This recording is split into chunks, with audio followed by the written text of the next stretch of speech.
Bienvenue sur cette nouvelle vidéo. Nous allons voir comment fonctionne Signally sur les côtés un petit peu techniques et comment ça s'intègre à l'environnement Microsoft.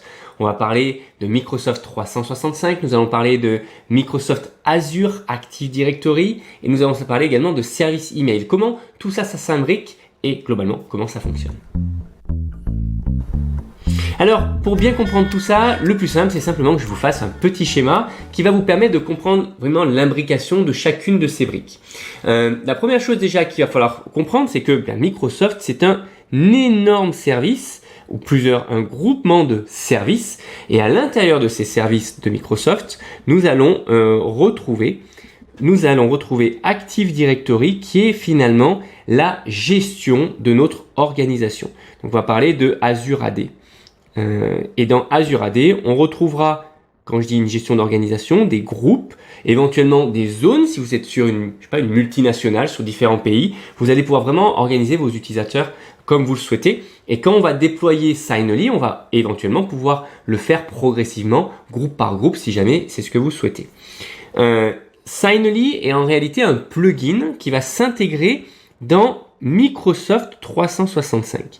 Alors Microsoft 365, c'est un gestionnaire d'applications pour tout votre environnement Microsoft. Autrement dit, à l'intérieur, ce qui va nous intéresser le plus, c'est Outlook, puisque c'est l'outil pour gérer les emails de votre organisation, de toutes les personnes qui sont dans votre entreprise.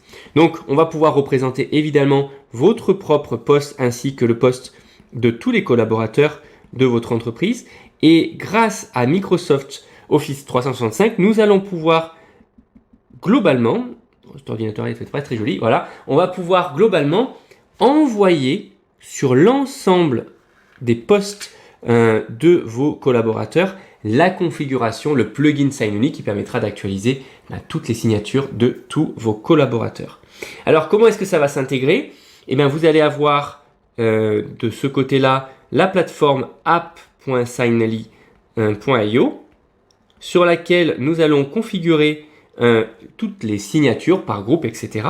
Donc on a vraiment l'interface de configuration et nous allons coïncider tout ça tout simplement avec l'Active Directory et nous allons avoir des échanges qui se feront un petit peu dans tous les sens entre l'Active Directory qui gérera l'organisation et le plugin qui sera téléchargé en l'occurrence par Microsoft Office 365. Dernier service qui est important de comprendre et de connaître sur Microsoft et qui est nécessaire pour que ça fonctionne correctement, c'est le service de gestion des emails. Nous allons tout simplement pouvoir représenter ici, voilà, c'est le service qu'on va parler souvent en termes techniques POP, IMAP, SMTP, qui sont des protocoles de service email. Et qui sont nécessairement déployés sur Microsoft si jamais vous voulez déployer tout le package avec Outlook. Donc avant de passer directement sur la partie opérationnelle, je vous montre rapidement à quoi ressemblent ces deux interfaces, l'interface d'Active Directory d'Azure et l'interface de Office 360. On peut commencer tout simplement par l'interface de Microsoft 360 Admin Center, qui est donc l'interface d'administration. Et nous, la partie qui va nous intéresser, c'est la partie ici dans Paramètres ou Settings.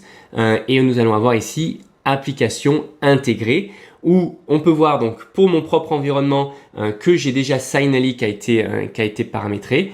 Et hop, si je décale un peu sur le côté, voilà. Et j'ai donc l'application qui a été autorisée. Ça veut dire que lorsque l'on a installé l'application directement dans Microsoft 360 Admin, le Microsoft 360 Admin est allé se connecter sur la gestion de l'organisation, sur l'Active Directory qui est là pour gérer les droits.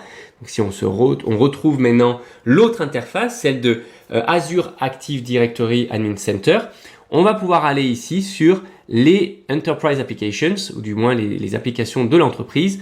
Et encore une fois, on va retrouver ici les applications déployées, ainsi que leur configuration, etc., etc. Voilà, ça vous permettra de comprendre où est-ce que vous allez avoir le module déployé sur votre organisation, sur votre environnement Microsoft. Et justement, l'objectif, c'est maintenant de vous retrouver dans une prochaine vidéo pour vous montrer comment installer ce service directement dans tout l'environnement Microsoft qui est celui de votre entreprise. Et ainsi, on pourra retrouver du coup le plugin sur l'ensemble des postes de vos collaborateurs. Allez, je vous retrouve tout de suite dans une autre vidéo.